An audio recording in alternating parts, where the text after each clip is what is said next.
नौजवान साथियों, मेरे बहुत ही प्यारे अजीज बच्चों, बहुत देर से आप इंतजार कर रहे हैं। 25 मई को चुनाव होने जा रहा है। ये चुनाव इस देश की दिशा और दशा बताने का काम ये चुनाव करेगा।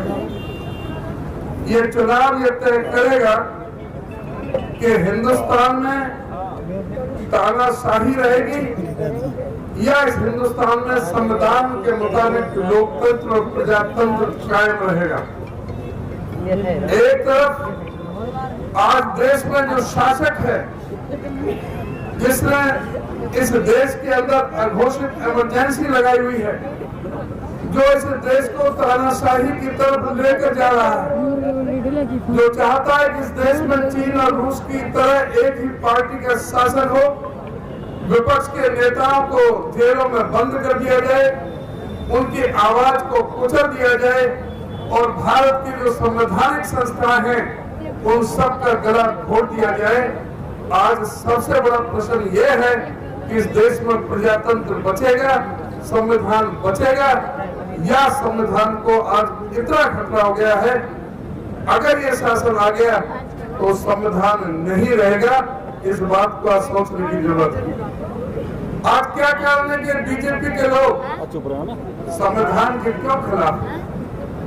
ये मूलतः ही जब हमारे भारत के स्वतंत्रता सेनानियों ने, हमारे भारत के शहीदों ने कांग्रेस पार्टी के नेतृत्व में सभी जाति, वर्ग, धर्म और संप्रदाय ने कांग्रेस के झंडे के नीचे इकट्ठा होकर के इस देश में आजादी की लड़ाई लड़ी और यहाँ से अंग्रेजों को मार भगाने का काम किया।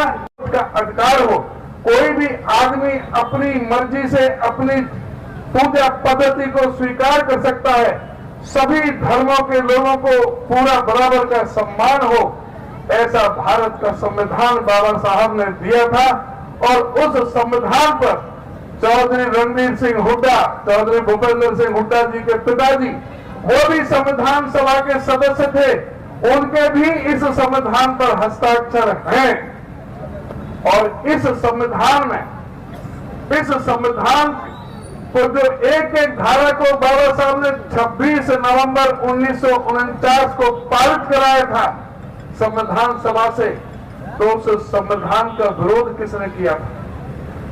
उस संविधान का विरोध किया था उस समय की आरएसएस, उस समय की जनसंघ ने, जिसे आज बीजेपी कहते हैं।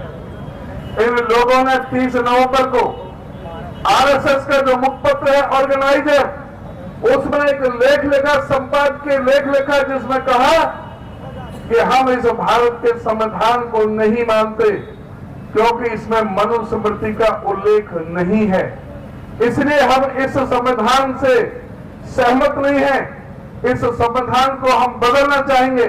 और उन्होंने इस देश के 79 शहरों के अंदर जगह जगह रैलियां की और 11 दिसंबर 1949 को दिल्ली के रामलीला मैदान में जो बड़ी जो रैली जो की थी, उसमें बाबा साहब डॉक्टर भीमराव अंबेडकर के पुतले फूकने का और भारत के संविधान को जलाने का, उनकी प्रतियों को जलाने का काम आज की इस बीजेपी और उस समय की जनसंघ ने किया।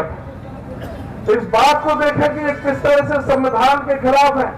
ये बार बार किस तरह से मोहन भागवत कहते हैं कि संविधान की समीक्षा करेंगे। क्या कारण हुआ कि जो 2 अप्रैल 2018 को हमारे कितने ही नौजवानों को गोलियों से भून दिया गया, कितने ही नौजवान जो है आज भी मुकदमे झेल रहे हैं। आज इस बात को देखने की जरूरत है कि आज देश को प्रजातंत्र को बचाने की जरूरत है। मैं कहना चाहूंगा आपको, जी मीडिया, जिसको गोदी मीडिया कहते हैं, उसका कौन है हेड? सुभाष चंद्रा।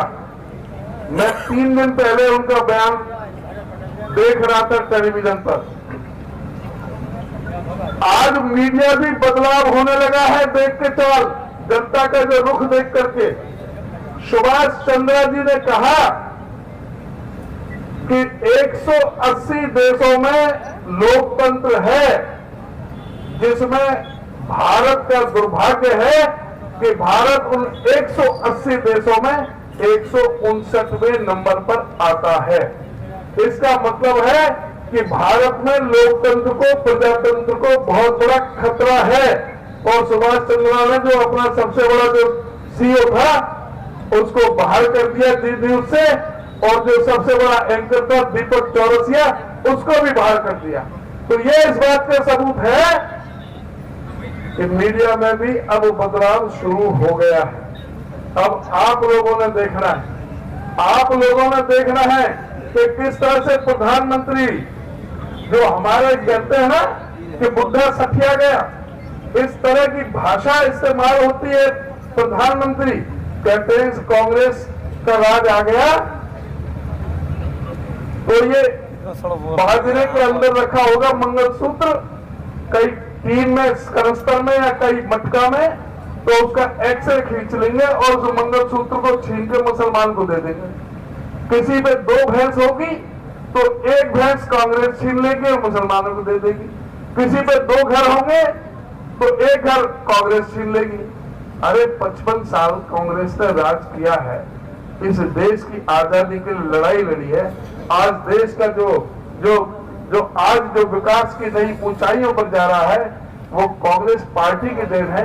इस देश के अंदर चाहे हरित क्रांति आई हो, चाहे दुग्ध क्रांति आई हो, चाहे वैज्ञानिक क्रांति आई हो, चाहे इसमें IIM और जो चाहे यहाँ पर जिस तरह के जो भाभा रिसर्च इंस्टीट्यूट जैसे खोले, चाहे इस देश में एटम बम बनाए गए, इस देश के अंदर चाहे प्रीमिपर से राजाओं के बंद किए गए, चाहे इसमें पाकिस्तान के 13 दिन के अंदर 2 टुकड़े किए गए, हिंदुस्तान के अंदर जिस तरह से जो आज मोबाइल जबकि सबके हाथ में है, ये मोबाइल कांग्रेस पार्टी की राजीव गांधी की देन है।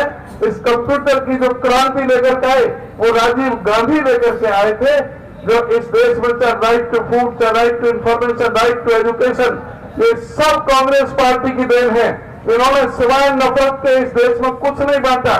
आज ये हमें दोबारा से उस नफरत की तरफ ले जाना चाह रहे हैं, जहां हमको प्रेम प्यार भाईचारे के साथ हमारे इस देश को आगे बढ़ाने की जरूरत है। ये नफरत की सौदागर हमें बांटना चाहते हैं। कांग्रेस पार्टी चाहती है कि युवाओं को 30 लाख पक्की नौकरी मिले। कांग्रेस पार्टी चाहती है कि जो युवा पढ़े लिखे हैं उनको 1 लाख रुपए साल उनको वजीफा के तौर पर दिया जाए और उनको ट्रेनिंग दी जाए। कांग्रेस चाहती है कि पर्चा लीक का जो भंडाफोड़ किया जाए पूरी तरह से खत्म किया जाए, इसको लीक प्रूफ किया जाए। कांग्रेस चाहती है अग्निवीर के पन्ने को पूरी तरह से फाड़ दें, जैसे पहले फौज में भर्ती होती थी उसी तरह से भर्ती की जाए। कांग्रेस चाहती है कि महिलाओं को आरक्षण दिया जाए। कांग्रेस चाहती है कि जो गरीब महिला है जिनके पीले कार्ड हैं उनको घर बैठे उनके खाते में 1 लाख रुपए हर साल 8,500 रुपए महीने उनको दिए जाएं। कांग्रेस चाहती है कि जो anganwadi worker, Asha worker, mid day meal worker उनकी तनख्वाह दोगुनी की जाए। कांग्रेस का ये फैसला है। कांग्रेस सत्ता में आएगी तो 14 लाख और आंगनबाड़ी भर्ती करने का काम करेगी। कांग्रेस का वायदा है कि हर जिले में डॉक्टर अंबेडकर भवन, छात्रावास और लाइब्रेरी स्थापित की जाएगी। हर जिले के अंदर सत्याबाई फुले के नाम से महिलाओं के लिए हॉस्टल बनाया जाएगा। हर जिले में मेडिकल कॉलेज बनाया जाएगा। और कांग्रेस का वायदा है कि 25 लाख रुपए तक सबका इलाज मुफ्त किया जाएगा। कांग्रेस का वायदा है कि किसानों को MSP की लीगल गारंटी देंगे। कांग्रेस का वायदा है किसान का, मजदूर का, गरीब का, मेहनत कश का, पिछड़े का, दलित का, उनके सभी के कर्जे माफ किए जाएंगे। कांग्रेस पार्टी ने सभी के लिए योजना बनाई है। मैं आपसे ये निवेदन करना चाहूंगा, समय भी बहुत कम है। अभी गुड़गांव का प्रोग्राम है, 10 बजे प्रचार बंद हो जाता है। बाकी अभी हुड्डा साहब आपको बताएंगे हरियाणा के बारे में।